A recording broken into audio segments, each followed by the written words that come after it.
اللہ کسی کو کوئی عہدہ دے دے، کوئی منصب دے دے، مال و زر کی کیفیت دے دے تو وہ اپنی اصلیت کو ہی بھول جاتے ہیں، وہ اپنے آپ کو ایک نئی مخلوق تصور کرنے لگتے ہیں کہ میں کوئی ایک عجب چیز ہوں، باقیوں سے ہٹ کے ہوں، میں جو بھی کروں مجھ سے کوئی سوال نہیں ہے، مجھ سے کوئی پوچھ نہیں سکتا۔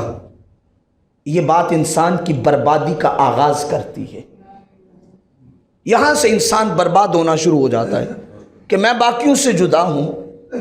بھئی کوئی غریب گھر کا ہے تو وہ بھی آدم کا بیٹا ہے، کوئی بادشاہ کا بیٹا ہے وہ بھی آدم کا بیٹا ہے، سبھی کے باپ کا نام ایک ہی ہے، اس کا نام آدم ہے۔ یا ایھا الناس انا خلقناکم من ذکر و انثی وجعلناکم شعوبا وقبائل لتعارفوا۔ لوگ ذات پات پہ آ کے بات کرتے ہیں، یہ نچلی ذات کا بندہ، میں اعلیٰ ذات کا بندہ، یہ کمی کمین، میں دیہات کا، گاؤں کا سردار۔ یہ مزاج نہیں اسلام کو پسند۔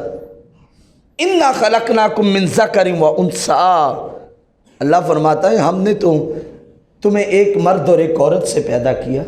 بھئی جب باپ بھی ایک ہے، ماں بھی ایک ہے، تو پھر ایک کمی کمین کیوں، ایک سردار کیوں کہ میں اعلیٰ ذات کا ہوں؟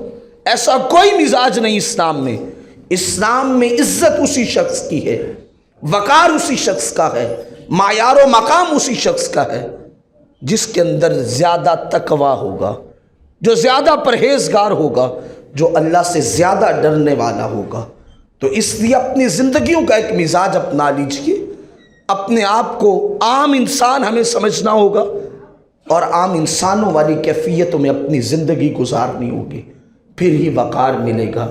وَعِبَادُ الرَّحْمَنِ الَّذِينَ يَمْشُونَ عَلَى الْأَرْضِ هَوْنًا، رب رحمان کے بندوں کی صفت یہ ہے کہ وہ زمین پہ چلتے ہیں تو انتہائی عاجزی سے چلتے ہیں، انتہائی عاجزی کے ساتھ چلتے ہیں، وہ تکبرانہ انداز نہیں اختیار کرتے، چونکہ جو متکبر ہوتا ہے اللہ اسے رسوا کرتا ہے اور برباد کرتا ہے۔